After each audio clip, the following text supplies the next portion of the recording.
Shalom, sahabat WB yang dicintai Tuhan. Renungan Harian Wanita Bijak, hari Rabu, 18 Maret 2026. Judulnya, Membangun Diri. Firman Tuhan diambil dari kitab Efesus, pasal 2 ayat 19 sampai 22. Kitab Efesus pasal 2 ayat 19 sampai 22. Sebelum kita mendengar firman Tuhan, kita berdoa yuk. Bapa, terima kasih untuk anugerah kesempatan yang Kau berikan bagi kami, untuk kami boleh berjumpa dengan pribadi-Mu lewat kebenaran firman yang akan kami dengar hari ini. Kami percaya inilah pernyataan hati-Mu buat setiap kami. Tolong kami ya Roh Kudus, supaya kami bisa memahami, menangkap dengan jelas apa yang Bapak harapkan untuk Bapak boleh lihat dari kehidupan kami. Kami mau meresponi firman-Mu dengan hati kami. Terima kasih banyak. Kami serahkan seluruh hati kami, seluruh perhatian kami hanya untuk kebenaran-Mu. Di dalam nama Tuhan Yesus Kristus kami berdoa. Amin.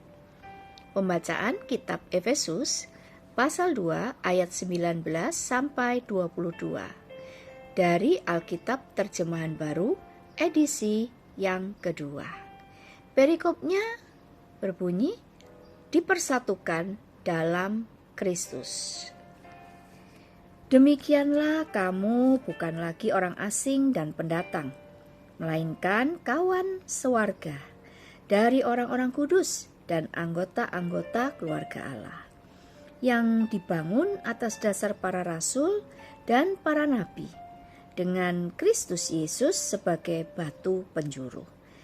Di dalam Dia tumbuh seluruh bangunan, rapi tersusun, menjadi bait Allah yang kudus di dalam Tuhan.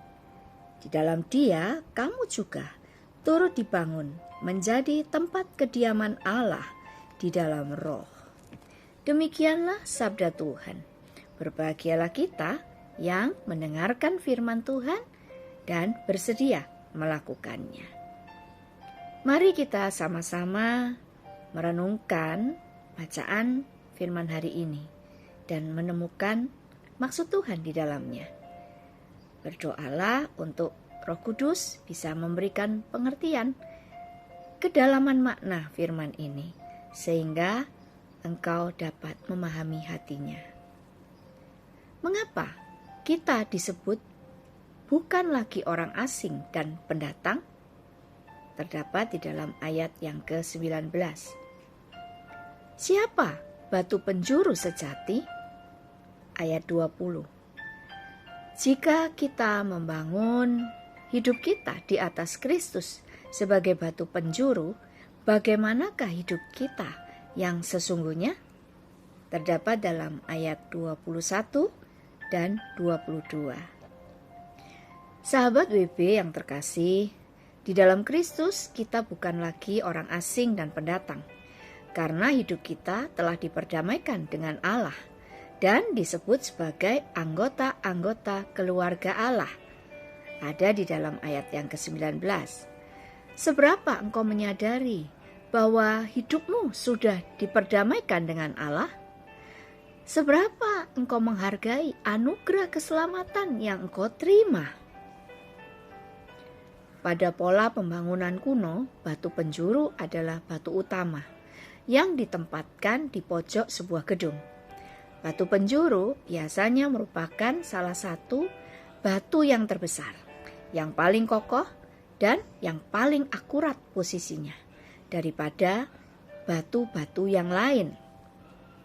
Yesus sebagai batu penjuru artinya Ia adalah dasar dan yang menjadi acuan utama hidup kita.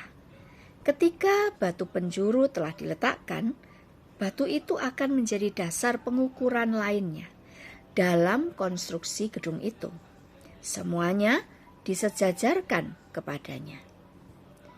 Sebagai batu penjuru, Yesus adalah tolok ukur dan acuan dari keselarasan hidup kita.